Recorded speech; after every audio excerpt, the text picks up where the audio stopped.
सदियों साल पुरानी कहानी है। बगदाद की पुरानी जंग गलियों में एक हल्की सी धूप फैली हुई थी, जैसे सूरज भी इन गलियों की महरूमियों से वाकिफ हो चुका हो और अब पूरे जलाल से नहीं, सिर्फ एक नरम सी रोशनी के साथ अपने मौजूदगी का एहसास कर रहा हो।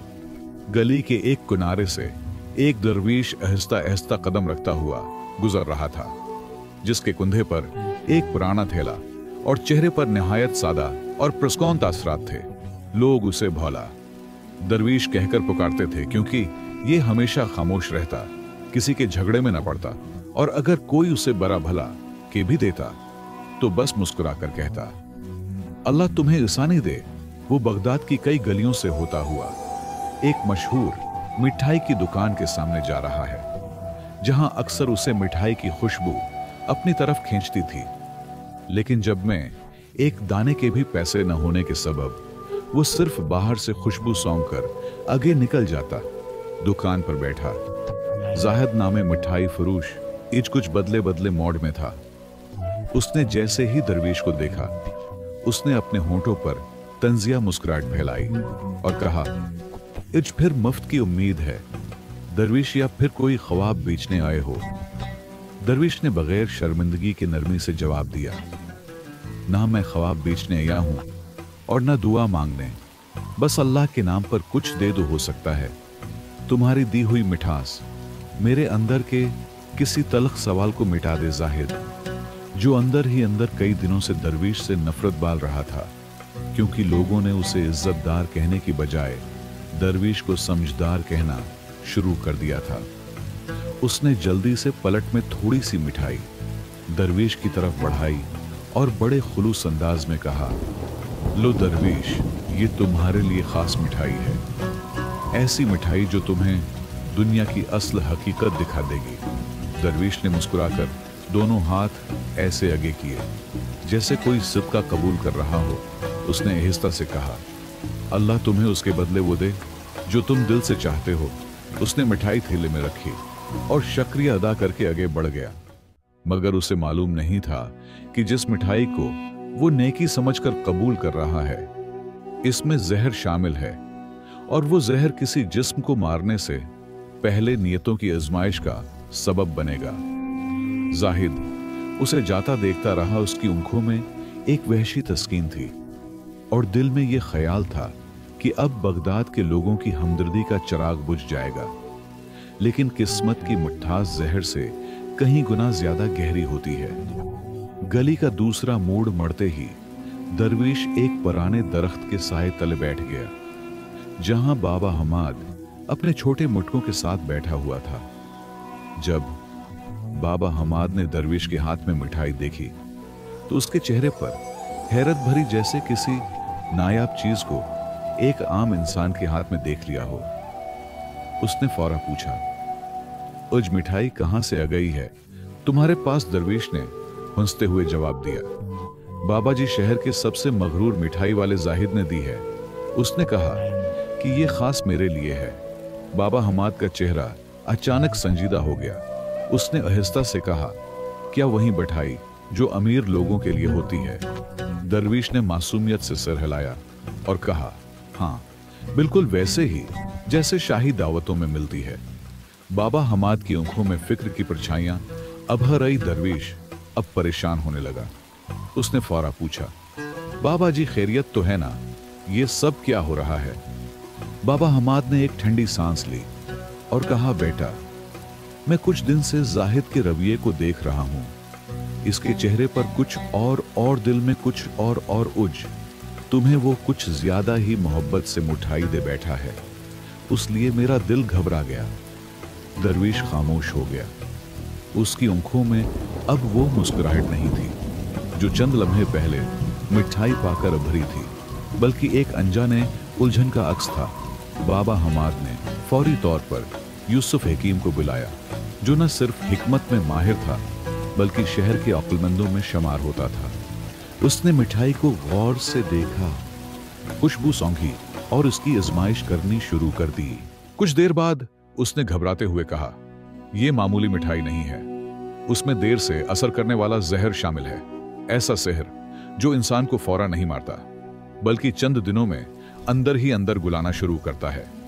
अगर दरवीश उसे खा लेता तो शायद दुनिया उसे किसी बीमारी का शिकार समझकर दफन कर देती, मगर हकीकत कुछ और होती।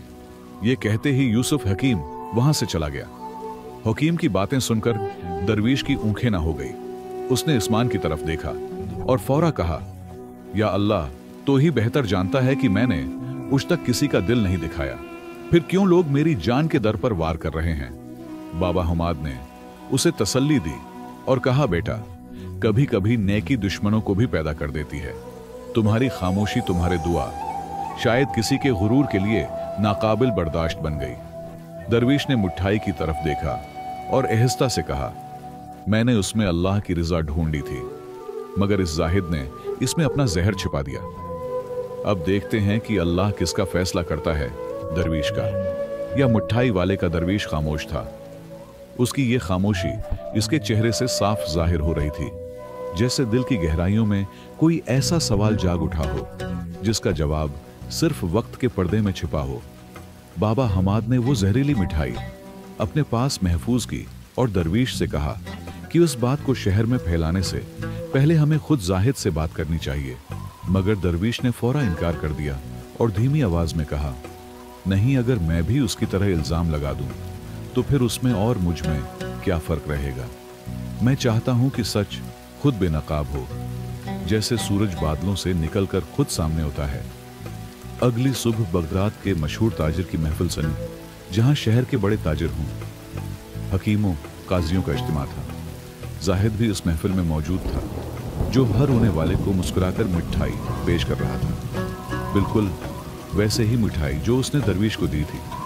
अचानक उसका खादिम दौड़ता हुआ या और कपकपाती आवाज में बोला, मालिक अब की बीवी को अचानक उल्टी और चक्कर आना शुरू हो गए हैं।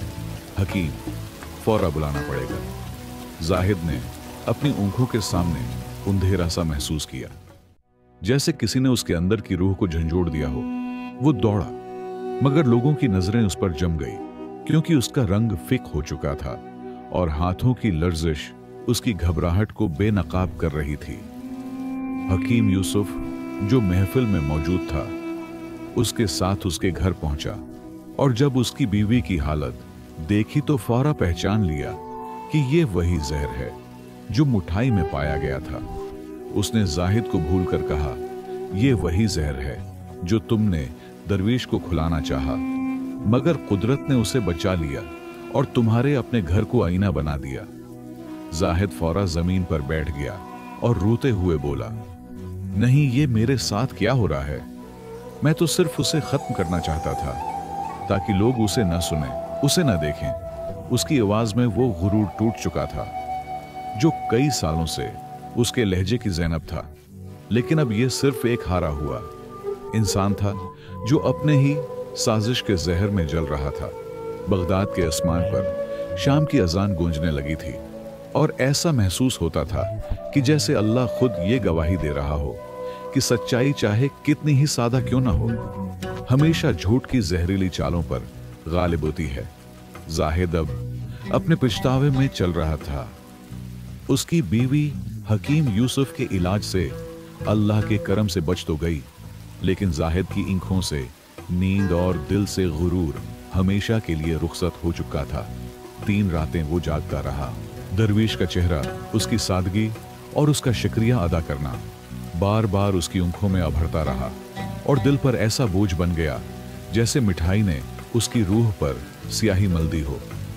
अगले दिन सुबह की रोशनी में वो दरवीश को ढूंढने निकला और जब उसे बाबा हमाद के पास बैठा देखा तो दूर से ही उसके आंसू बहने लगे और जैसे ही करीब पहुंचा तो फौरा उनके पास बैठ गया और शर्मिंदगी से बोला, दरवीश साहब, मुझे माफ कर दो। मेरे हाथों से मेरी अक्ल हार गई थी। मैं तुम्हारे सादगी से जलने लगा था। तुम्हारी खामोशी मेरे गुरूर पर भारी पड़ती थी। मैं चाहता था कि तुम गायब हो जाओ, लेकिन मेरा अपना ज़मीर गायब हो गया। दरवीश ने धीमे लहजे से कहा, जिस दिन तुमने मुझे जहर दिया, इस दिन मैंने तुम्हारे लिए दुआ की थी कि अल्लाह तुम्हें वही दे जो तुम दिल से मांगते हो, और शायद तुमने दिल में सुकून मांगा था, इसलिए अल्लाह ने तुम्हें तुम्हारे अपने ही को चेहरा दिखा दिया। जाहिद सिसकियां लेता रहा और फिर खामोश होकर दरवीश के सामने एक छोटा सा संदूक रख दिया जिसमें सोने के सिक्के और मिठाइयां थी। मगर दरवीश ने वो संदूक उठाकर जाहिद के हाथ में वापस रख दिया और कहा, यह सब तुम्हारे जमीर का तावान हो सकता है, मगर मेरी भूख सिर्फ अल्लाह से है। अगर वाकई तौबा करनी है तो ये दौलत इन बच्चों में बांटो जिन्हें तुमने मिठास का फरेब दिया है। जाहिद की आंखों से इंसू बहने लगे, लेकिन अब उनमें शिकस्त का नहीं बल्कि सच का नोट था। इस दिन बगदाद की गलियों में पहली बार जाहिद ने फरियाद करने की बजाय खिदमत पार्टी और दरवीश अपने पुराने कपड़ों के साथ दोबारा उन्हीं गलियों में खामोशी से चलने लगा, जैसे कुछ हुआ ही ना हो। मगर हकीकत यह थी कि इस दिन बगदाद ने देख लिया कि जब सच खामोश होता है तो जहर खुद चीख चीख कर अपना इंजाम लिख देता है। दोस्तों, ये कहानी हमें सिखाती है कि सच्चाई को ना ताकत की जरूरत होती है और ना अल्फाज की, बल्कि उसका सबसे बड़ा हथियार सब्र, खामोशी और अल्लाह पर यकीन होता है। दरवीश ने ना किसी पर इल्जाम लगाया और ना बदला लिया, बल्कि अपनी सादगी, दुआ और खालिस नियत से वो सब कुछ पलट दिया जो एक चालाक इंसान ने फरेब से बांधा था। जाहिद का अंजाम इस बात का सबूत है कि जो दूसरों के लिए गड्ढा खोदता है, सबसे पहले उसी के कदम उसमें जा पड़ते हैं। जहरीली नियत का जहर कभी छपता नहीं, वो वक्त के साथ खुद ही बेनकाब हो जाता है। और जो शख्स अल्लाह पर भरोसा रखे वो दुनिया की हर साजिश से महफूज रहता है, क्योंकि अल्लाह का भी अपने नेक बंदे को तन्हा नहीं छोड़ता। सच का रास्ता चाहे कितना ही खामोश क्यों न हो, आखिरकार वही सबसे बुलंद और रोशन रास्ता बनता है। अगर आपको एक कहानी पसंद आई हो तो हमारे चैनल लम्हे की कहानियां को सब्सक्राइब कर दें। शुक्रिया।